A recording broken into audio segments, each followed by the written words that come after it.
warm welcome and a heartfelt namaste. Today, we are going to talk about Jupiter. Jupiter is a magnanimous planet, being the biggest planet in the solar system, at least ours. It has the ability to bestow on us so many things. And as I always repeat and I always say, and I would like to repeat it once more, it gives us 16 kinds of happiness, be it the internal happiness, be it the happiness in form of children, in form of wealth, in form of prestige, name, honor, grandparents, you name it, it stands for it. And when we look at it in the Ashtakvarga system, it is the one that gets the maximum number of points. There's so much that can be said about Jupiter.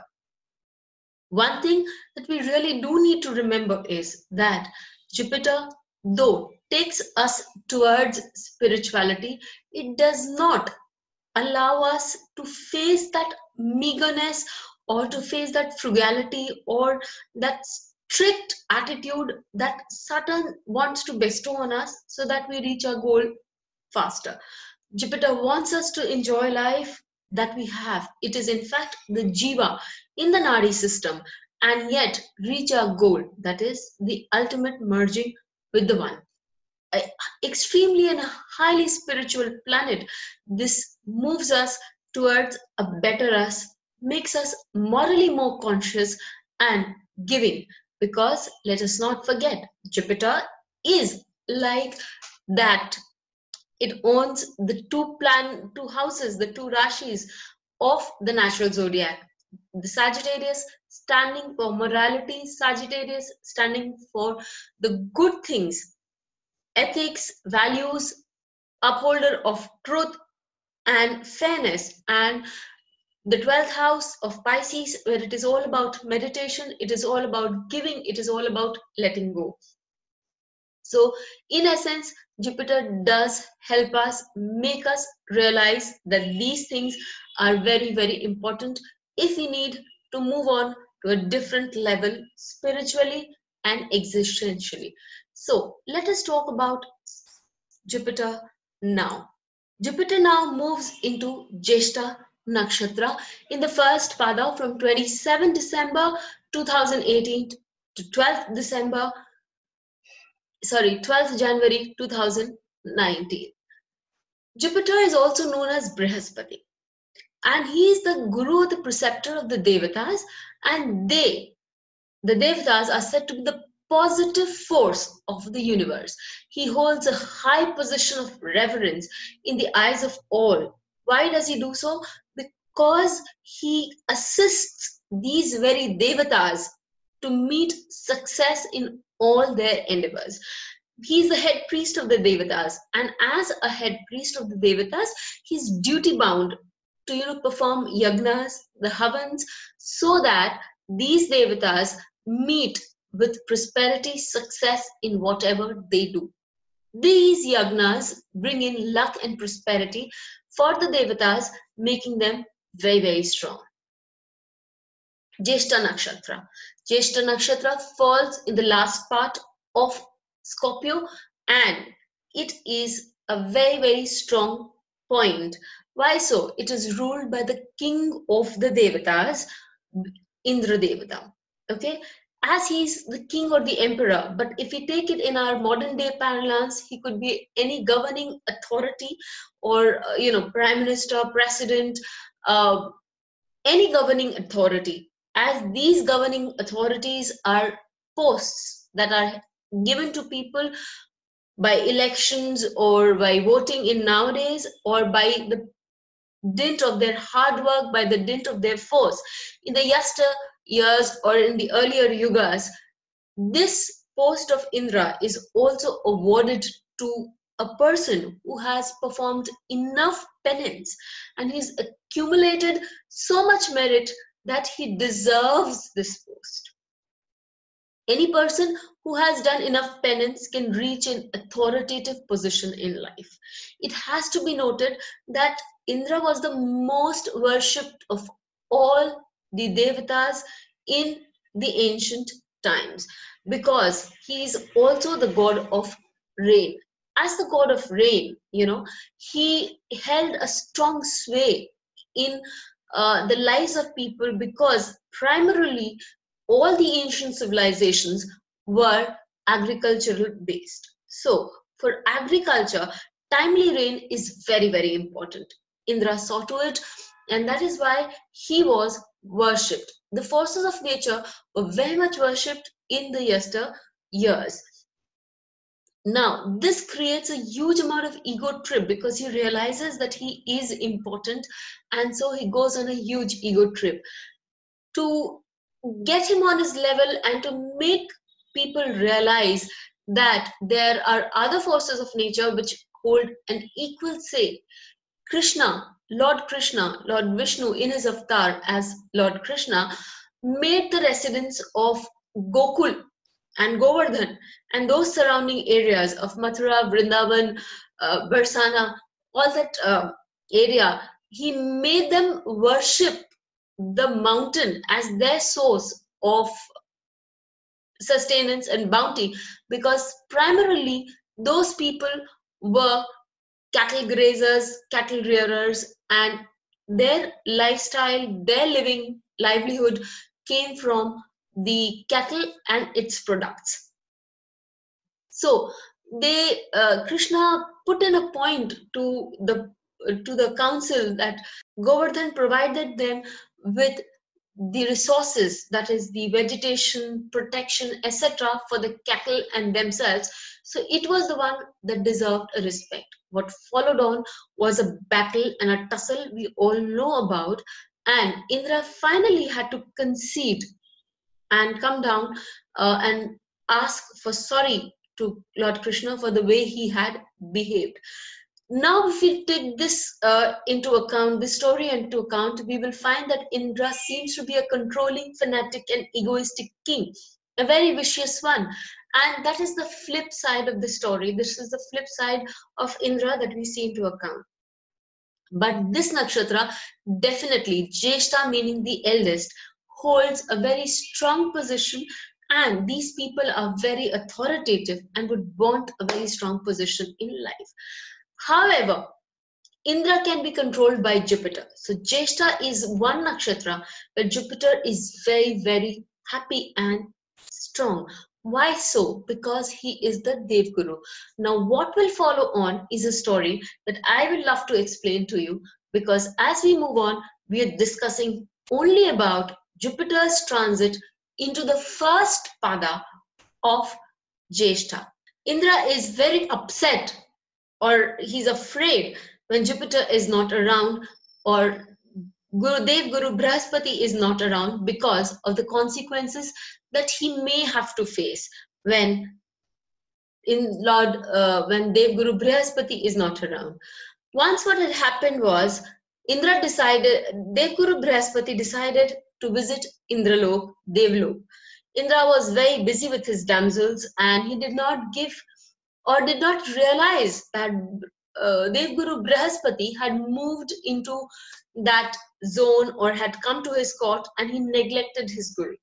This angered Brihaspati, and he decided to teach Indra a lesson, and he left the abode of his disciple. He just moved away from that place itself, and he made himself scarce to the point that he could not be found anywhere. Now, these devtas realized that their kavach, or their protection in the form of the guru, had been removed. So without the guidance of Brihaspati, the devtas were at a loss, and they had to concede many a battle to the nemesis, the Daityas or the Danavas, that is, the negative or the opposing forces. And what ensued was, a long story short, it is that after Brihaspati was cajoled, was asked, sorry, and then there was a lot of repentance on the part of the Devatas and Indra in specific, that Brihaspati came back and peace kingdom and everything else was restored to Indra. So these are the lessons in humility that Indra does learn when he tries to overstep his mark, or he tries to be too controlling, or tries to be a little arrogant. So when Jupiter is transiting through this nakshatra, if we can control on our arrogance and we can show a lot of respect to our elders, this is the time when we will be able to succeed irrespective of our lagna, and we will be able to make it good. So let us move on with this attempt in mind. Let us move on with what Jupiter has to bestow to each lagna when it transits this nakshatra of Jyestha. For the Aries lagna, Jupiter moves into the last part of Scorpio. As in the Namamsha, it moves into the 9th house. It relates to a time when we need to change our attitude towards elders. There has to be a specific mark, specific change when we can show our elders what they deserve is much more than probably what we are giving it to them. It is also a time when one can delve deeply into spiritual practices and can connect with their Isht or divine. This is the time when you would be uplifted to a greater height. Spending time and money on health building activities are definitely going to give you a great run in the times to come. For the Taurus Lagna, the next fortnight would be important in terms of public image and spouse's money. It may be seen that the person may find some change or transformation in the way they learn to handle their image on a public level. So we need to be very careful and stay within one. There's nothing wrong in being happy or nothing wrong in being exuberant, but one should be ethical and moral in their approach, and that is all that is required. They could also face certain issues with spouses regarding money. It is advised that one takes decision on the above issues after much deliberation and contemplation. As for the Gemini Lagna, it is a good time when you can bring in much needed visibility to your work and career. Yes, when Jupiter moves into Jyestha Nakshatra and in the D9, in your 7th house, it is a time when you can actually prove your mettle. You can actually make a stand on the platform that you're standing. It would give a person major ground in your workplace and hence a big boost in establishing your identity at your workplace. Any fight or differences that you have been harboring with your spouse would find an opportune moment to be resolved with peace and higher value through processes. Make it a beautiful thought process, and when you start with a good intent, things really follow suit. As we move on to the Cancer Lagna, as Jupiter is your 5th and 8th lord, it gives you ample opportunity to call shots for your in-laws, and you can make yourself a heroic figure in the eyes of the people from whom you would like to find an acknowledgement. It is a time when your words would be considered law in your home, and trust me, that is a big deed in itself. No man is a hero to his valley, and having the ability to call the shots at your home, wow, that's kudos. And that is really saying something. Your ways of explanation and debating skills will be recognized and appreciated. For the writers, it's a good time to reveal and release a book because it is going to be well received. For the Leo Lagna, as your luck moves into a very fine zone, you will be known for your generosity of your heart, and you will be able to make inroads with the masses. It would be a time for you to create a sense of security and compassion around the people you love. However, it would be good if you are a little sedate about it instead of being overpowering, because love, when it becomes overpowering, becomes a cage. So you may love a person to a great extent, but give the person the liberty to take choices and decisions for themselves. It would also be a time when finances will suddenly find their way in your pocket, but you would it would be generously matched with the expenses. When we're talking about the Virgo Lagna, the third house of communication and the seventh lord of public life moves into Jyestha Nakshatra.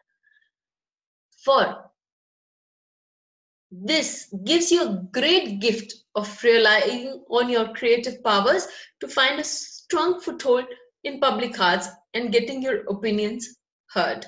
Please keep your tone pleasant and acceptable, or you may find some walls coming up your way. Always remember that you can attract more bees with honey than with vinegar. So when we are sweet-tongued, we are able to get our work across with a lot of ease as compared to when we are, bitter. It could be a medicine that people would need to swallow. You could be bitter on that account. But also remember that people do not like the bitter truth. When we move on to the Libra Lagna, we find that it is a big opportunity for them to take their wealth building abilities in their own hands.